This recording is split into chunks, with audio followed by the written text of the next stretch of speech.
Everybody, it's SPEARATICS by Sideline Sports Network. It's going to be a pretty good show. We've got a special guest that'll be on tonight, who's backstage. After I get some of the announcements out, we'll go straight into the show with him. And I think it's really important that everybody gets to know who he is and what he's about and what he does. So I'll move right into the the great sponsors that we have here at SPEARATICS. This is always brought to you by Game Day Vodka, the official vodka of Florida State University. Um, they've got a lot of great things that are going on at Game Day. They've came out with this summer. They came out with their new drink that's the spiked can, which it makes the stuff like I can't say their name, but it ends with claw. Um, Stuff of that nature taste very poorly, and the spiked is the better ones. And I've told people this before. Game Day didn't approach me; I approached them because I enjoyed their vodka myself, especially for the price that it was. Um, so they were really, and then the owner is really awesome. The whole team that he's got, just they do a really great job, and it's made in America. It's distilled right here in America, so it made a lot of sense to get Game Day Vodka on with SPEARATICS, and we did so, and it's a great partnership so far. I also want you to go and look up the Made Equal Clothing Company. They are they just launched a couple of weeks ago. The gentleman that started the company is doing a really good job. He is speaking out on certain circumstances that are going on throughout the country due to race, things of that nature. And the clothing line is based just to back the conversation, to get the conversation started and to continue the conversation. So, what this does is helps a lot of youth that may be in not the greatest areas. Not they don't have the greatest assets for school things of that nature. There's an art program that's missing, or they don't have uh, a playground set. It's pretty much an open field at their school, stuff to that nature. So go check them out. Check the story out. You'll really enjoy it. We'll also be covering a little bit of the Clemson matchup that's coming up this Saturday. We've got 2 more days, and we're going to get to see our Knowles on the field with the lovely Dabo Sweeney group. Everybody knows how that goes and how much I love Dabo Sweeney. So, without continuing on too much, we're going to have Jeff on, which is now the new voice of the Seminoles, and we're extremely excited to have him on. Jeff, how's it going? Gentlemen, great to talk to you guys. Thanks for having me. And man, we got a big football game Saturday night. I can't wait. Let's go. Yes, sir. Yes, sir. I guess we'll start off with that question. What would you say other than, and then maybe you've called something bigger than the Florida State Clemson game, but what would you say is the biggest game that you've called in your career? Whew, yeah, I mean, it's all relative, right? For my first season here, this one obviously is right at the top with the LSU game. I feel like that LSU game had so much hype around it, so much build up for early in the season. This one, obviously, with Clemson and what they bring in, top five ranking, unbeaten. They've been the team that Florida State once was during the Bobby Bowden era and the Jimbo era early on. And, since 2015, Clemson has kind of taken that spot from Florida State, right, in the Atlantic Division and in the ACC as the national power. And so we want to get that back. Mike Norvell wants to get that back. And so there's a lot on the line. There's a lot that goes into what this game means and what the outcome of this game means for so many across the board. So massive football game, hoping to see a packed house at Doak. As far as biggest games I've called, I called 4 national championship games at North Dakota State. Doesn't get much bigger than that at that level, obviously. And those were some special moments and great weekends. Called some NCAA tournament games. Those were amazing. But as far as this goes, in a short period of time, game number 7, this is going to be a fun one here coming up. Absolutely. Um, Taylor, if you want to ask a couple of questions real quick, go Yeah. ahead. I'm going to start looking at some of these questions. Gotcha. Yeah. Well, Jeff, there is a whirlwind of Florida State big plays this season. You talk about with the LSU game, you had the flea flicker, you had the block PAT, you had the Trey Benson return for a touchdown against Boston College. Was there any moments in the season that's kind of been your favorite so far? It's hard to say that anything stopped the block on the Bayou, right?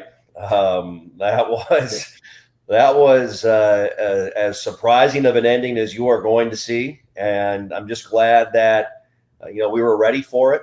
Felt like we were ready for it, and glad to bust out that final call. I've been thinking about, you have about a 21 hour drive, boys, from Fargo to Tallahassee, and so you got a lot of windshield time to think about what you want to do and how you want to sound, and so that's where that, fire up the war chant and plant the spear came from. I think somewhere across in the Florida-Georgia line, I finally put that one together over a short period of time. So the block on the Bayou is one I'll always remember. The party afterwards in the team hotel in New Orleans was just a great experience. Just to see a fan base and so many great people, so many great leaders of Florida State University. See a little bit of a payoff early in the season. I know there's been some tough years. There's been some frustration. There's been more losing than what we all want here, right, and what we all expect. And to see that, that release, I guess, of we finally got one to go our way that hasn't gone our way in a long time, that was special to be a part of.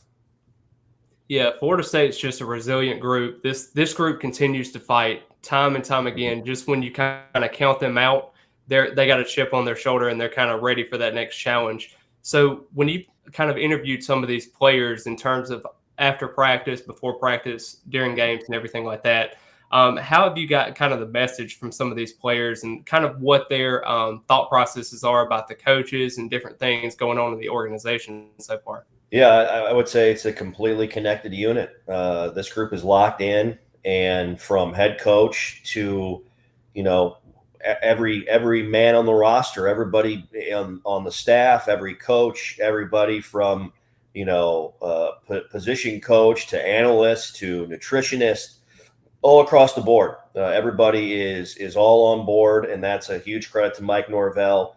Obviously, it's a huge credit to his message, his energy, his consistency, and his entire staff as well with the work that they have done. And so, the last couple of games have been frustrating. There's no question.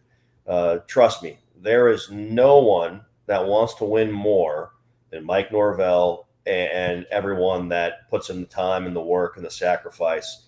The players, they want to win every single game. And Wake Forest was tough. Didn't play great. Fell behind. Dug yourself too deep of a hole.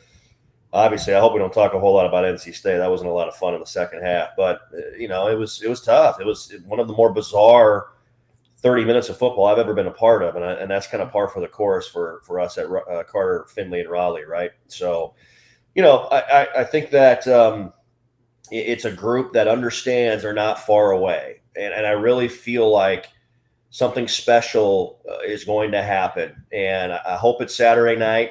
I think there's something big coming for this team even this season, and because they're all bought in. You go to practice today, looked the same as it did Thursday of LSU. It looked the same as it did Thursday in middle of August. I mean, it's just so consistent and locked in across the board. So I'm hoping for the best for these guys because they truly deserve it. And a lot of these guys have been through a ton and they deserve some success right now. Yeah, well, I mean, what better way? And so we're not going to talk too much about NC State or Wake Forest. We're on the program with the team. There you go. We'll be upset that day, but tomorrow we move on to the next one. So what would be a better way to redeem yourself than to come out and play probably your best game of the season against Clemson and hopefully pull out that win at home, top 5 team. Ooh. Yeah, I mean, it would be great. Yeah, it would wash the last 2 weeks away in a hurry. Winning cures all that ails. That's for sure. You can have a build-up of frustrations. You get a top 5 win against Dabo Swinney and the Clemson Tigers and end, for the most part, end their national championship aspirations. That will go a long way. Plus, it's about building a little momentum for the end of the season here. You don't want to lose 3 going into a bye. That's not how you want to have your October go. It's going to be very, very difficult, as everyone knows. But I think this team is more than capable of doing it. I think they have the skill. I think they have the coaching and the belief to get it done. Now it's just like, it's a complicated game, but the outcome doesn't have to have a complicated feel to it. I think you listen to Mike Norvell, he understands this team as well as he can understand a team. I mean, it's consistency. It's the attention to the details. It's the minimizing of some of those mental miscues we've seen over the last 2 weeks. And the opponent is to blame for some of that too. We're playing better teams with Wake Forest and NC State, and Clemson will do a lot of the same things as well, and if not, and even more. But you want to have the momentum, and you want to go into a bye feeling good and get ready for a stretch run where potentially you're going to be favored in every single game, depending on what everybody else does here over the next few weeks. You're going to be favored versus Georgia Tech. The Miami games, it's Miami. It's going to be probably a coin flip no matter what's going on. Syracuse, I feel like, is going to hit their gauntlet here and maybe come back to the pack a little bit. And then you have Louisiana and Florida at home to end the season. I think you'd be favored in both of those games too. So tell you what, you win this one to get to 5, you see the light at the end of the tunnel potentially to get to 8 or 9. And I think anybody would have signed up for that back in July. Absolutely. So, like I said, I've heard you on a couple other podcasts, and I've really enjoyed all the interviews that you had. So I've heard that, Tallahassee as a fan base has welcomed you and your family quite well. They've done a great job. Yeah. Have y'all had the opportunity to go out and explore the dining of Florida State or to Tallahassee? Yeah. And could you state maybe where your favorite place is to eat so far? Man, not much. I'll be honest with you, Chris. Not much. We've got 2 young boys, 3 years and 3.5 months, and so no, we've had a lot of transition. There's been a lot of late night grilled cheese sandwiches here at the house when the kids finally go down after some fruit cups and maybe a little mac and cheese for Alexander, our 3-year-old. But have not have been out to a few places here in town. There's so many great places to eat in Tallahassee. I don't want to single one out, but looking forward to to getting around and trying out some different spots. I'll tell you, the place I've eaten at the most, in part because our coaches shows there every Monday night inside Seminole football with Mike Norvell is Coosh's in College Town, and Coosh is a great dude. Rock star, love that guy, love that place and the people that work there. If you're looking for a little something different, a little Southern Louisiana cuisine, a little bayou, Coosh's is the place to go, man. That's got some really good food. Absolutely. When we live a little ways away from Tallahassee ourselves, so usually every time we come, we make sure that we go to Guthrie's, and we also make sure we get over to 10 Lizzie's, which is just across from Coosh's that you're talking about. Okay. So we really enjoy pretty much everywhere we go to eat there. It's great because you don't have to stick to the normal food chains of the world.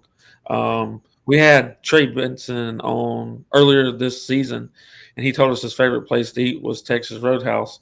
And James Coleman almost lost it because it's just being a big chain. He's like, "Oh, we've got to take you to some places." So I'm glad that you've Yeah. And nothing wrong with going home and eating some late, grilled cheese sandwiches. To be honest, most of the time it satisfies you, and you're not running off with stomach problems. So, right, eating at home is good. I want to ask this question: when you came to, and you probably had an interview and et cetera, and then you found out that you got the job to be the voice of the Seminoles. Where did your transition come from? Where did you come from in the country to Tallahassee, and what were you doing before? Yeah, I had been. It was my sixth season, going into my seventh at North Dakota State University in Fargo, North Dakota. And I tell everybody, Chris, that married up in life, and now definitely married up in weather. That's for darn sure. And Absolutely. so I will never ever, you know. Not make fun of. I'll certainly complain about the weather in Fargo in the wintertime because it's as bad as you think it is. That's for sure. And that's coming from a guy that grew up in South Dakota. It's even worse than just 4 hours to the south. But man, I tell you, the people there are unbelievable. And a lot of it is, for me, why it's been such a smooth transition is because the people here in Tallahassee remind me of the people in Fargo in a lot of ways, even though there's 20 hours or 21 hours driving time in a different part of the country in between, right? And so it's just salt of the earth, people who want the best for you. They want to get to know you. They want to take care of you. They want to welcome you. And that's not how it is everywhere. I can tell you that's for sure. I don't want to say surprised, not surprised, but I was so impressed by everyone I've come in contact with from August 1 on. And just the hospitality, just the love shown, everybody, their sincerity, knowing that this is a big change and change is not easy. I truly understand that in this profession. I get it. I had a similar situation in Fargo following a legend there by the name of Scott Miller, who had passed away due to melanoma, sadly. And so that was a bittersweet time for that fan base. And a lot of that time for me was, really trying to connect with the fans in a different way and bring that fan base together with that transition. And so had a little bit of a feel of what that change is like. And we loved our time in Fargo. We'll certainly go back. We've got so many friends up there. We will not go back between November and April. But we will go back at some point in time. The summers are gorgeous, and so many amazing people and an amazing athletics department as well. It's as successful as you can get. I don't care what level you're at with what they have done at North Dakota State. Not just football, men's basketball, women's basketball, track and field, baseball, softball. It's very, very impressive, and it was fun to be a part of. Awesome. So obviously you call for the football team. Will you be calling for the men and women's basketball team, or? I will just be on the men's side. My guy Ari and Masudi will be the women's play-by-play guy he has, I think, for the last 6 years. He's unbelievable. He's doing some ESPN work right now. He has got a bright future. You're gonna hear more and more from Ari on a national landscape, and he's awesome. So Ari will have the women's games. I'll have the men's games, and I can't wait to get to work with Leonard Hamilton and that team. They just had media days on Wednesday in Charlotte, and I can't wait to follow Brooke Wyckoff and her program as well as she takes over for Coach Sue and puts her stamp on Florida State women's basketball. So I'm a big hoops guy too. I obviously love college football. I played football in college, but man, I love basketball too. There's nothing like when you start to, the calendar turns to the new year and you get into February and conference tournament time and March Madness. I tell you, that is a fun ride, no doubt. Absolutely. Another thing that I wanted to ask you about. So in the transition of the move from, now that we know it's North Dakota, to Tallahassee, what would you say? I know you said the people, which is odd, but really cool in the same sense that there are a lot alike in ways. What would you say the biggest difference is about Tallahassee and North Dakota other than the weather? Would you say that there's more? You feel like the intensity for football down here is more intense, or?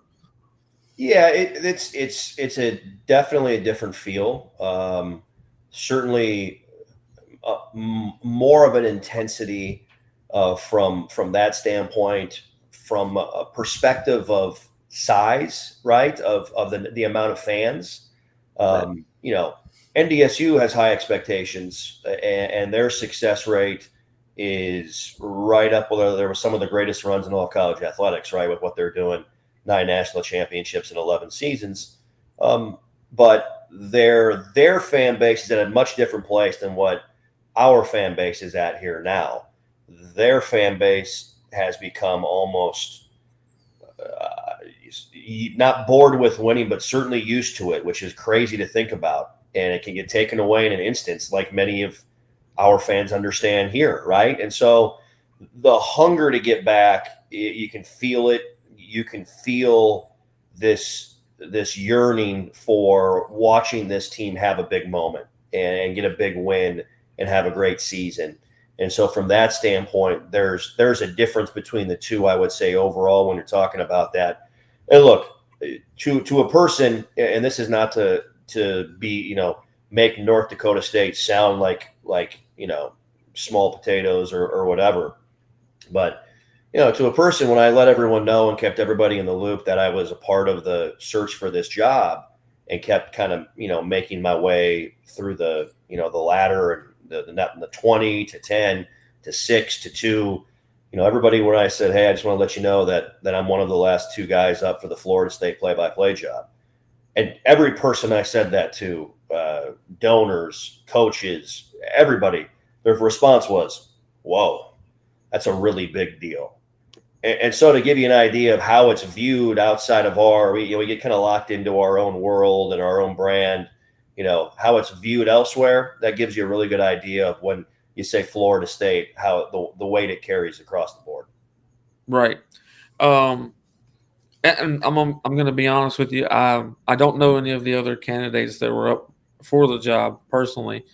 I'd heard rumors and stuff to that nature, and I'll leave that where it's at. But once I heard that it was you, I started going back and trying to find where you had play-by-play calls and stuff to that nature. And there is play-by-play guys to me are special in their own sense because y'all all have this unique tone. It's different. Each one of y'all are different, but y'all have this unique tone that whether it's an excitement call that just happened or if it's not great at all. Like it's very bad for us, and it's all in the tone of the voice. So is there any type of preparation that you put into your voice time or a practice maybe of getting that out as quick as you can, or does this come completely natural to you? Yeah, I don't know if I would call it practice. The preparation comes in the work getting ready for the game. And I don't have my charts in front of me right now, but every week there's outside of inside of the work day and outside of the work day, there's an amount of time that goes into getting ready for a broadcast. And so I think from that perspective, the time that you put in gets you ready for the potential of big moments, and you have a little bit of an understanding of how a certain team plays or where there's a strength or where there's a weakness. Hey, maybe we could see something happen here.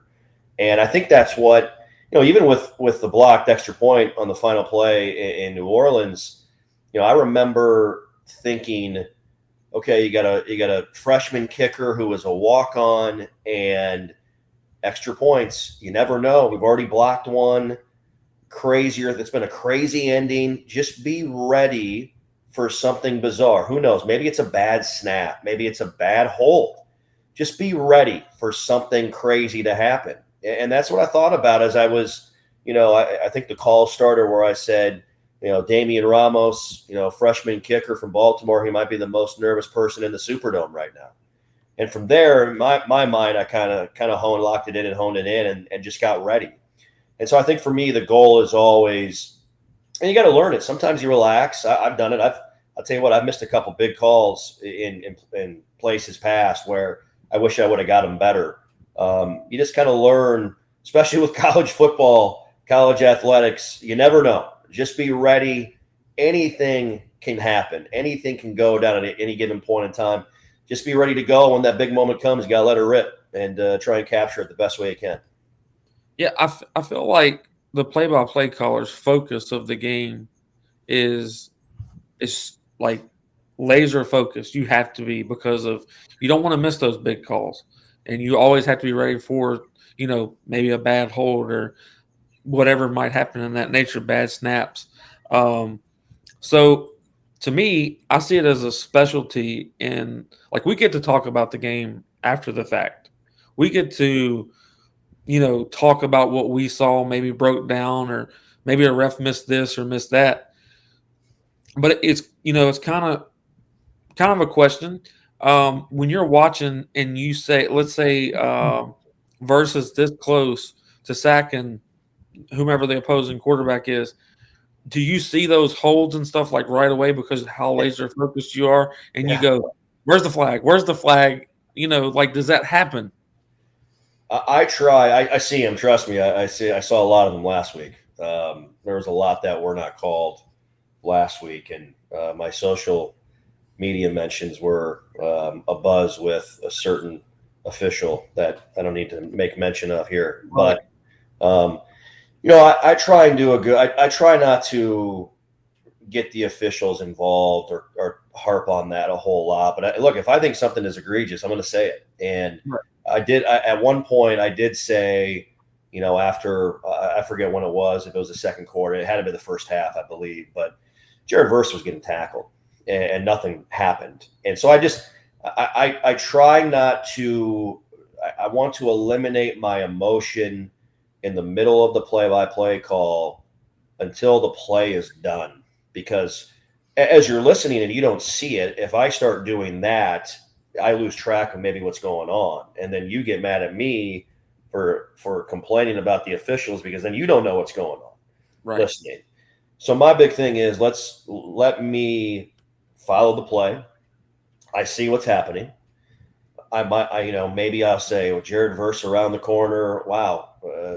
Looks like a hold going on there. Stay with the play and then get into it afterwards. And I think Barnum and I mentioned it, briefly. I said, hey, you think we can get a holding penalty one time? What do you say? And then that got him going and probably going for the rest of the game. So maybe I take some blame for that. But it's so fun to work with him and Tom. Those guys are unbelievable. But no, I see it. You just got to stay with it. I try not to really, officials got a tough job, man. They do. They're right probably 98, 99% of the time. But it's the one time they're not right that you take a lot of heat for it. So those guys do a great job, and but yeah, you see it, and you try and keep it out of what you're doing and how you're talking about the game in the middle of it. So you've got where you have interviews with Coach Norvell, or like the ones that you're doing after these practices, like you have with Briggs this week so far that I've seen, and players past tense like Toa Philly, Ward, stuff, to that nature. How often do you get to talk to the team or talk to the coaches? And is that something that's really big for you? Because it seems like you're right in the middle of all of them because you've got the feel for the intensity of what Coach Norvell's got for the team. You've got the urgency that's, it's really good to see it on the play-by-play caller. It's got the same hunger that the fan base and the staff has got for what this team can do. So is it because you're around those guys so much? Yeah, I think there's something to do with that. Mike Norvell's great. He allows, the media, credentialed media to go to practice every day. And, my role is a little bit different as, essentially I'm employed by Learfield and Seminole Sports Properties, the Seminole Sports Network, but we're hand in hand with FSU athletics. And so there's a, same team kind of feel. And, it's great to connect. It's great to get to know all these guys and see them. And, it's part of telling their stories too. We forget, so often that we just see a lot of these guys and gals as, players or coaches, and they got families, they got lives. They got stresses that they worry about outside of, their jobs too. And so, you get to know them and you want to tell their success stories and let people know who they are. And that's kind of part of what I'm trying to do with my new role down here with the director of broadcasting role, and create some content and, get people behind the scenes a little bit more. But yeah, I want to see this team win. I want to see them have success. One, because they deserve it, as hard as those guys work and the sacrifice and the time that they put in. And two, because, look, more success equals more eyeballs and more ears and more excitement around the program and around the university. And that's a great thing. It's a great thing for me. We all want to go to games where we're seeing teams that are going out and playing great and competitive and winning, and it just creates a better atmosphere, I feel like, across the board. Well, I know that Florida State as a fan base so far, we've got quite a few followers that follow this show. We've got a decent amount between Taylor's page and my page across social media altogether. And the greatest part of this is I know that your family, obviously from hearing it from you, that y'all have been welcomed with open arms. But the fan base has really started to take a great wrap around your family because everybody's talking about, oh man, Jeff called the game, and it makes me, because I got a little bit worried when I heard that Deckroff was going to retire. Sure. And I'm like, man, I don't know who the next guy's going to be, but I hope the fan base is more positive about this than I felt like it could be, because we haven't been winning. And anybody they could lash out at, you were fair game. So I was a little bit worried at first, and then to see how the fans really, welcomed y'all with an open arm atmosphere, and it made me feel really good that the fan base was where we thought it could be. My biggest thing at SPEARATICS is we're extremely positive. We don't allow a lot of negativity. You're not allowed to bash the players or the coaches. You're not allowed to call for people's jobs or say they need to be cut off the team, stuff to that nature. So we're trying to, everybody says the standard's the standard for the football team. And I think that for the fan base, the standard's the standard. We should be held to an accountability as well. We shouldn't be going after players or after coaches or their families because we don't win a game or because they make a bad call or they don't make the play. So it's really big for us to do things that way.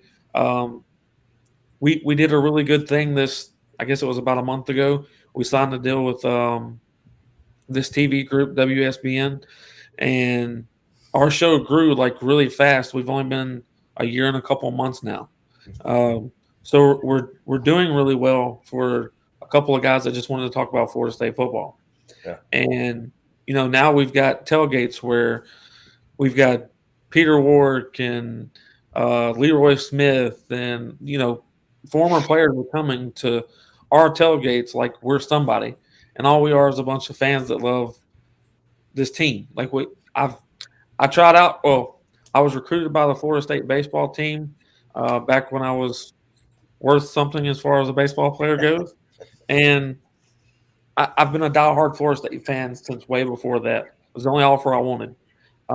But to see, it's like watching. I don't know if you were a Florida State fan before coming here to call play-by-play. And either one's fine with me, whether you were or was not. It doesn't matter. But what I'm wondering is how easy was it to become a fan of this group of guys in this university? Yeah, it was very easy, to see Michael Alford's vision, to talk with guys like Peter Collins, the president of the board of trustees at Florida State University.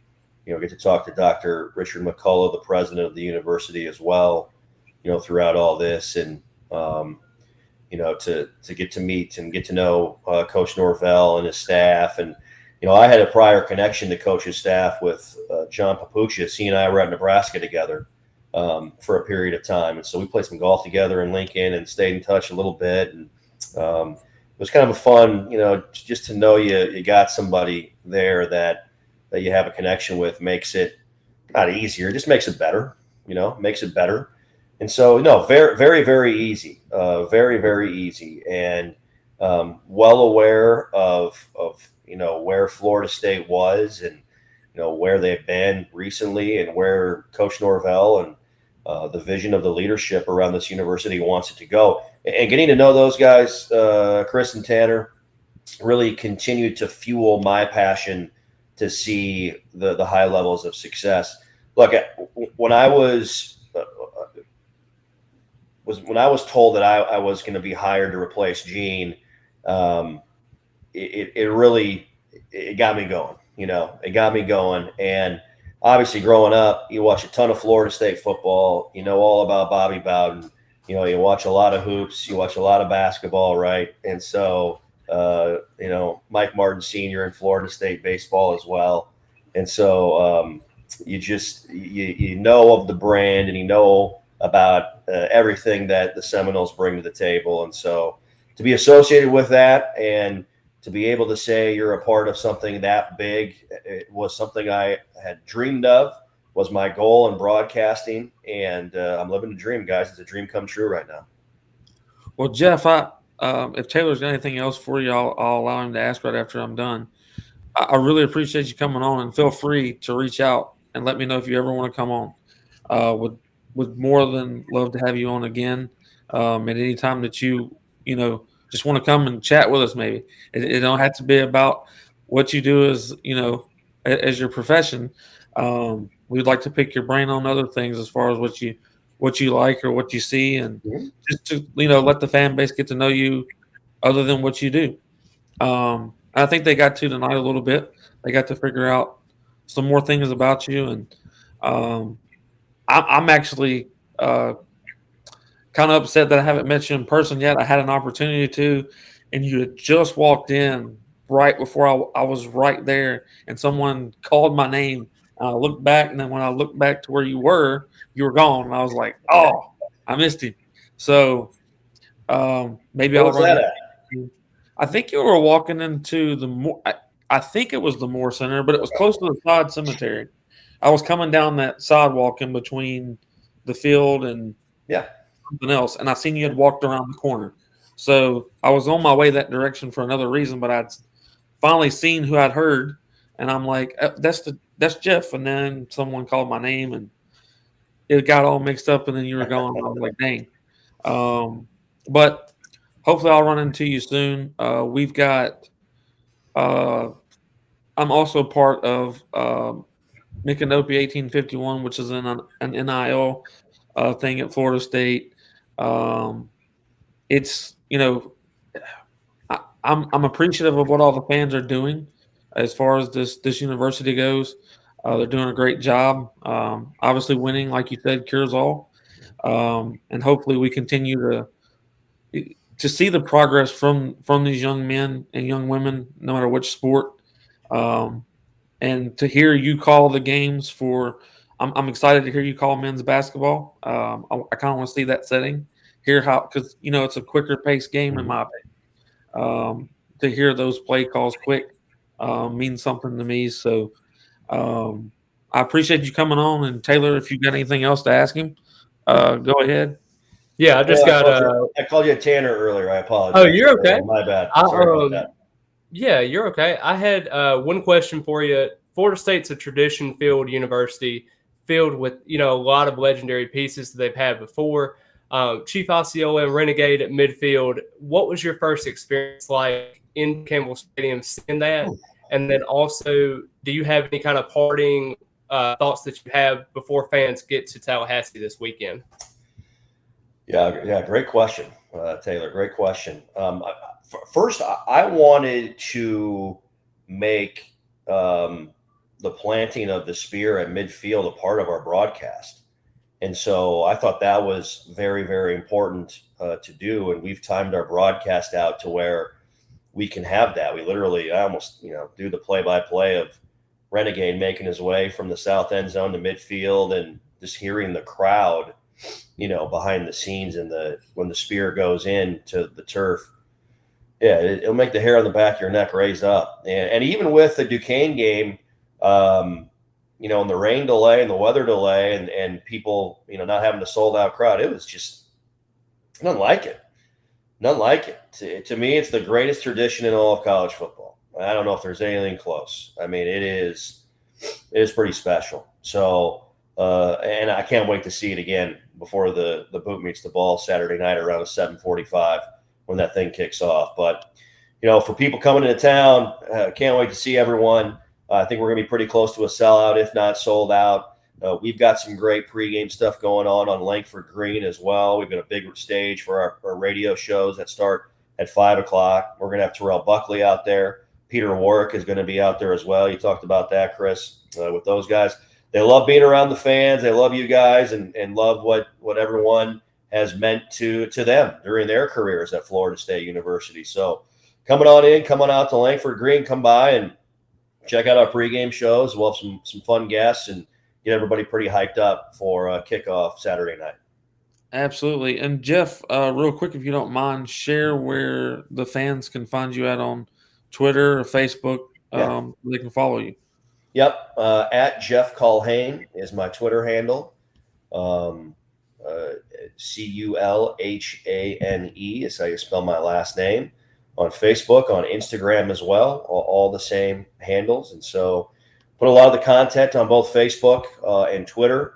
We do provide some fun stuff during the broadcast. Our behind the mic cam is a look into the booth, new digital platform we're doing this year. And we clip some of the big calls and exciting moments that we have on the radio side. So we'll post those on Instagram and Twitter and Facebook as well. So have fun with that.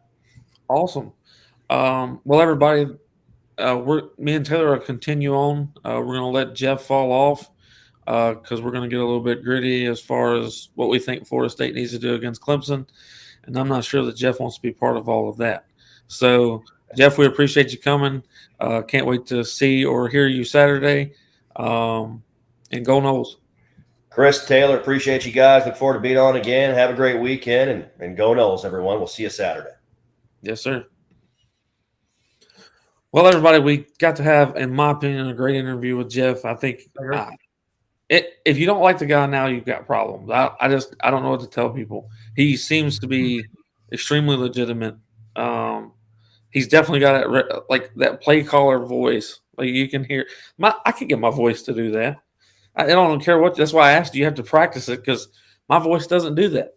So I wanted to know if you do practice it. But we enjoyed talking to him so much. We did it for 41 minutes.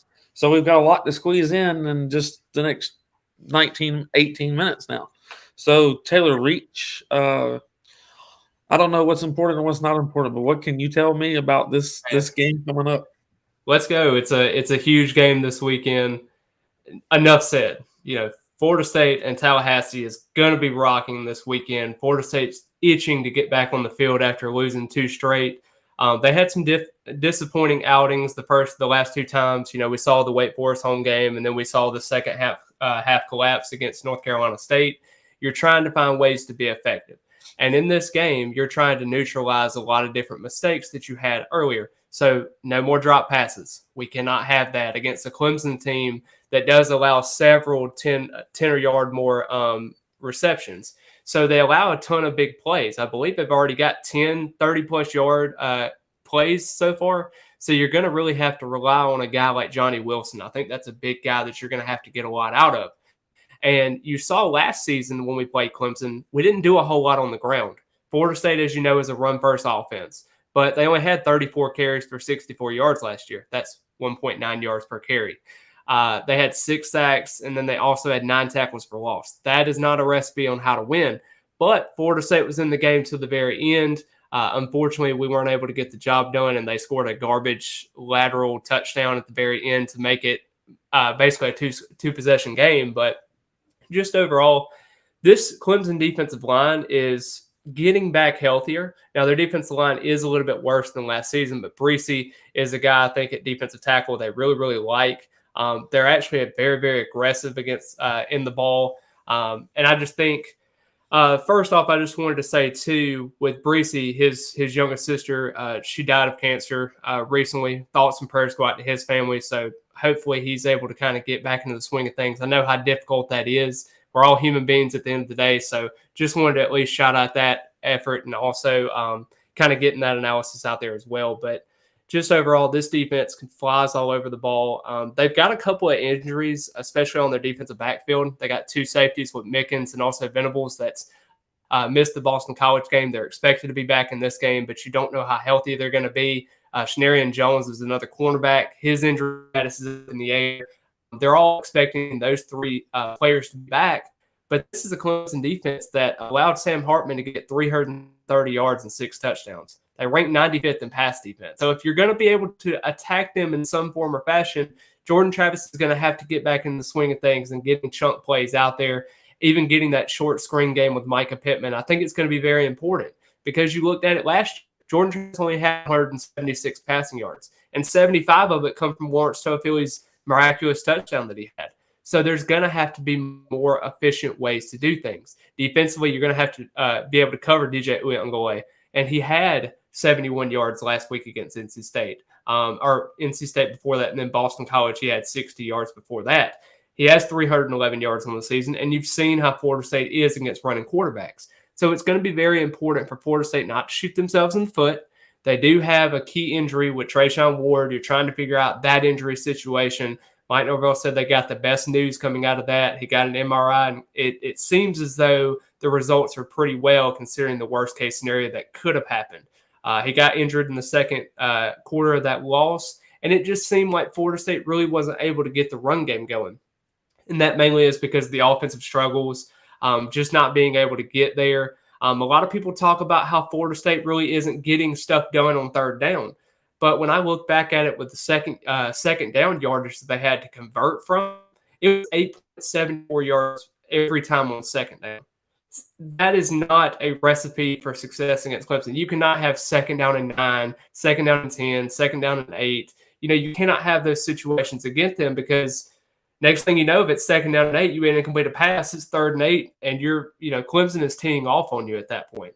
So there is a lot of factors in this game that you're going to have to be able to keep moving beyond the chains. And Kenny Dillingham said it best. He wants to be able to continue to move through those chains. And Mike Norvell understands that too because they were hand in hand working together on the offense.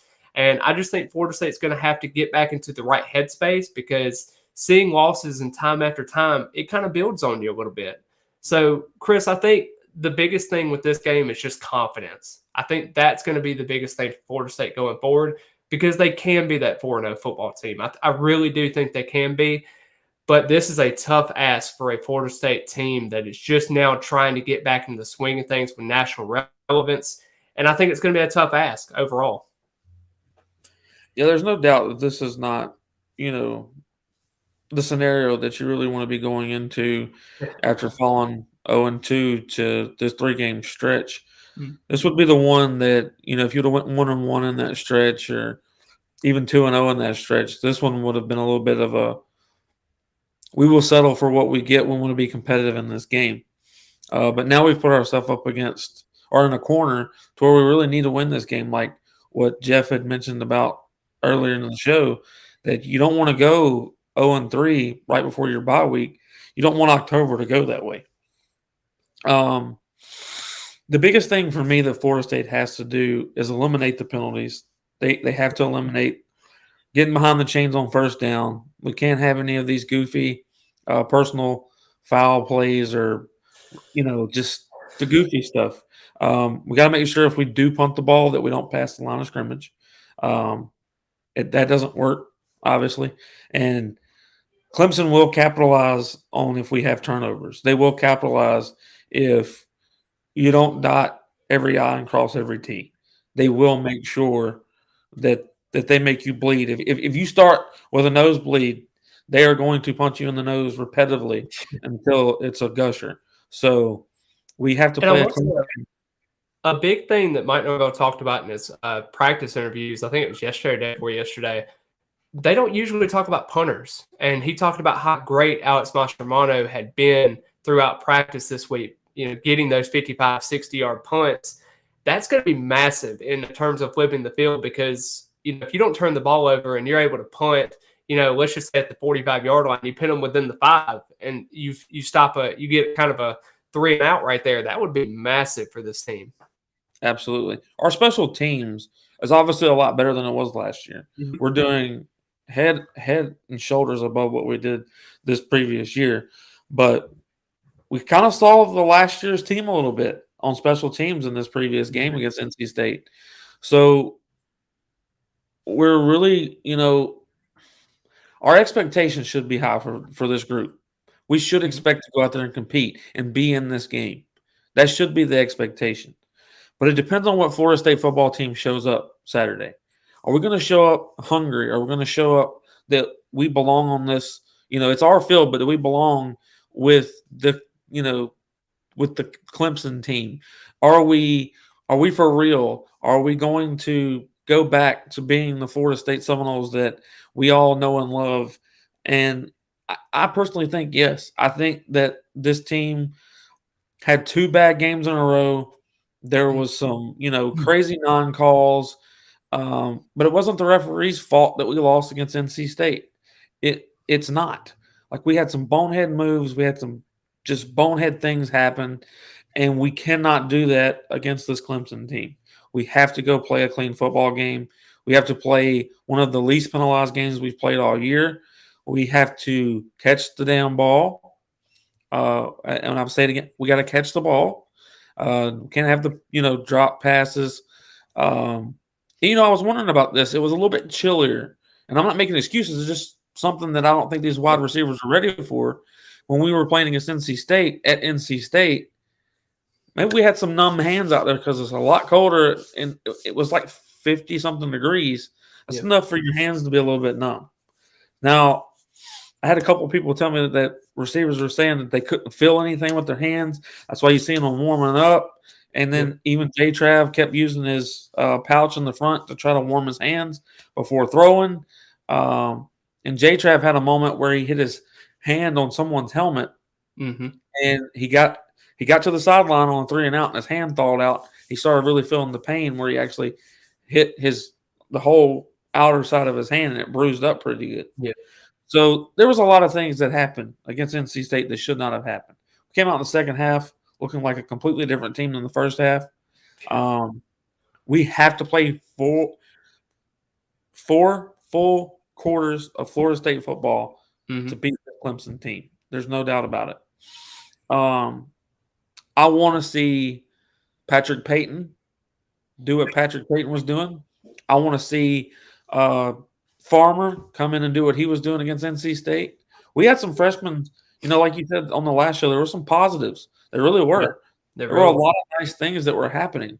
And I'm for one, I think that Florida State is going to be hyped up for this game. They're going to have to play with they got to play with a chip on their shoulder. But I think they're going to be really hungry for this. I don't know if you saw Jared Verse's interview where he was talking about this is why you come to Florida State to play against the top 5 Clemson team in Doak Campbell, and how ready he was for it. He seems really hyped up at practice. And it is, very unfortunate that we're probably not going to have Ward for this game. Ward's the leading rusher. Toa Philly is the leading touchdown. Like, he's got more rushing touchdowns than anyone. Got 4. Benson has, I want people to lay off of Benson a little bit. He's really having to learn a system that he hasn't been a part of very long. And everybody thinks that running the football is running the football, and it's that simple. It's really not. When you're pulling guards and you're pulling tackles and, you're trying to create those holes because of the scheme that you're running, he's having to learn that as he goes. So give that guy a break. He is the first guy to run one back since 2015, 16? Yep. On a kickoff. The guy's very talented. He is a decent running back. He will become better and better as the season goes, in my opinion. He will become better, and if he's, when he's here next year, I don't want people getting down on this team. I really don't. But our receivers, if there's anybody as a core that needs to show up, our wide receivers have got to catch the ball. It is just, we cannot drop 6 or 7 passes against this team. We won't win this game. Yeah. And I think, like Taylor said, we have to get the short passing game has got to work, where we get to the ball to Micah, where we get these quick slants to Johnny, or where we get maybe a hitch route or something to what was the other kid's name that I was wanting to get in the game so bad? I think Deuce Spann needs to come and play in this game a lot. And we're getting Ja'Kai Douglas back. Finally. I think he might be the number 3 running back in this. I think we're going to see him on the field. Yeah, I agree. I think we're going to see Deuce Spann in this game. I think we're going to see, what his abilities are. But defensively, man, like we said, we held NC State to 19 points last week. If we can hold Clemson to 19 points, we got to win this game. I'm not saying we do. Yeah. But I'm saying if we can, we've got to win this game. There's two scenarios I have. I have a score prediction for if it doesn't go our way, and I have a score prediction if it does go our way. Mm-hmm. Fortunately, both of them are extremely close. So my official score prediction for this game is going to be Florida State 27, Clemson 24. Okay. It's a very close game. If you're picking for us to lose, you can put it on there tonight. Yeah. I'm not Well, going to harsh you too much. Well, here's the thing. This spread has now went down from 5 to 3.5. That's simply because Florida State's going to be in a packed house at Campbell Stadium.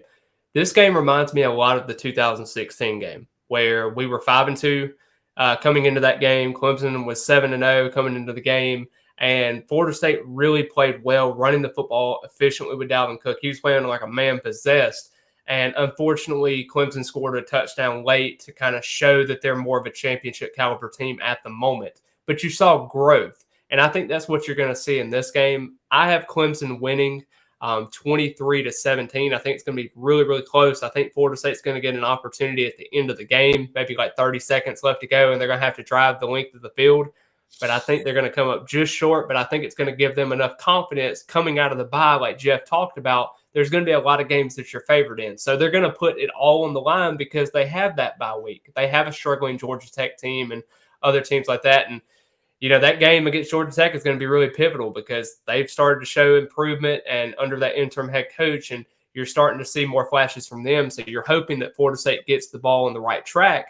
But just overall, this Florida State team fights, and I wouldn't doubt it if they won this game. Really? It's going to be close. I really get that right. I just think it's going to be a situation where Florida State's going to be in this low-scoring game, and they're going to have to bite their way out of it. Yep. The only thing that I'm hoping for is like against NC State where we didn't come through at the end. We had to drive the ball 97 yards? Yep. We drove the ball down the field, but then we couldn't complete the drive with a touchdown. I'm hoping that we don't end up having to drive the ball 97 yards against the Clemson defense. That's right. I'm hoping that we set ourselves up a little bit better than that. But I'm with I've agreed with you, Jeff, James. Like this team has not all year long quit fighting. They have fought every second. I do appreciate everybody coming and listening. We've got about 3 minutes left. Yeah. So, Taylor, let everybody know where they can follow you, and we'll close the show before we get to that mark. Yeah, of course. You can follow me on Instagram at Norvell Central, Twitter at Central Norvell. Going to try to get back into my YouTube account again, trying to find video ideas and stuff like that. Here's to hoping that Ryan Fitzgerald kicks a game-winning field goal. We all go home happy in a crowded Doak Campbell Stadium, and let's get a win on Saturday. Absolutely. Everybody, I appreciate you coming and watching and listening to SPEARATICS by Sideline Sports Network. I really appreciate all of our sponsors. I appreciate Jeff for coming on. I appreciate Taylor for coming on as always. We can come into Doak Campbell Saturday and win this game. We just have to play a flawless game. We have to fight. We have to be the better team, the team that wants it more than Clemson wants it. And we can pull out a win. I have full faith in this team that we could walk away with a win. I'm actually more excited about this game than most, I think. I think that we have a bigger shot than most give us. If you're coming to Doak Campbell this Saturday, please come to Lot 19. Purchase tickets now or when you get there. We would prefer you to purchase them now because we're buying food and we'll have liquor and other drinks, soda, stuff to that nature. I'd like to know how many people are there because I don't want to have 200 people buy tickets and then 400 show up, if you see what I'm saying. So if you could, go get your tickets now. And we'll see y'all at Doak Campbell Saturday. Kickoff 7:45. Florida State's going to take on the Clemson Tigers, and hopefully we've got Jordan Travis as a Tiger King one more time. Everybody have a good one.